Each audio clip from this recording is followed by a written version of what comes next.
আসসালামু আলাইকুম। বিল্ডিং এর জোরেশোরে কাজ চলতেছে। কিছুদিন আগে তো বাথরুমের সব জিনিস নিয়ে আসছিলাম। সো নিচের তালা মোটামুটি শেষের পর্যায়ে, কালকে উপরে করবে।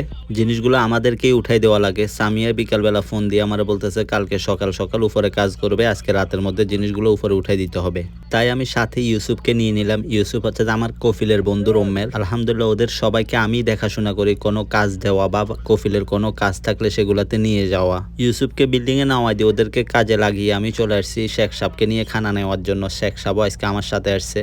এমনিতে শেখ সাহেব তো রাতে সবসময় আমার সাথেই থাকে, বাট কখনো কাজ থাকলেও আসতে চায় না, কারণ কাজ থাকলে আমার লেট হয়ে যায়। সো লেট পছন্দ করে না। আর হ্যাঁ, শেখ সাহেবের একটা জিনিস ভালো, রাতের বেলা যদি আমি বিল্ডিং এ আসি তাহলে স্বামীর সাথে আমরা একসাথে সবসময় খাওয়ার চেষ্টা করি, এবং শেখ সাহেবও সেটা বলে যে একসাথে খাওয়ার জন্য।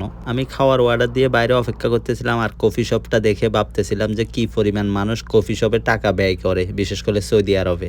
যাই হোক, খানা নিয়ে বিল্ডিং এ ফিরে আসলাম। ফিরে আসি দেখতেছি ওদের কাজ এখনো শেষ হয় না, আরো কিছুটা বাকি আছে। দুইজনে অনেক তাড়াহুড়া করে কাজ করতেছে, কারণ শেখ সাহেব অপেক্ষা করবে না। ওদের কাজ শেষ করে একসাথে সবাই খাওয়া দাওয়া করলাম। খাওয়া দাওয়া করে বাসার দিকে ফিরে আসতেছি। আপনাদের কাছে একটা প্রশ্ন রইল, এই যে ডিসপ্লেতে যে রাস্তাটা দেখতেছেন দোনো পাশে গাড়ি, এখন সবাই বলতে হবে আসলে এই জায়গাটা কি হইতে পারে, মানে কি ধরনের জায়গা হইতে পারে, কোনো অফিস বা কোনো কাজের জায়গা কি হইতে পারে। এখানে যে পরিমাণ গাড়ি দাঁড়া আছে, বাংলাদেশের সচিবালয় বা বাংলাদেশের প্রধানমন্ত্রীর কার্যালয়ের সামনে এতগুলা গাড়ি দাঁড়ায় থাকে না, বা এরকম ব্র্যান্ডের গাড়িও দাঁড়ায় থাকে না। গাড়ি দেখতে দেখতে চলে আসলাম পেট্রোল পাম্পে। গাড়ি আমারটার মধ্যেও তেল নাই, তাই তেল ভরে নিলাম। আজকের জন্য এখানেই শেষ করব। সবাই ভালো থাকবেন, সুস্থ থাকবেন। আসসালামু আলাইকুম।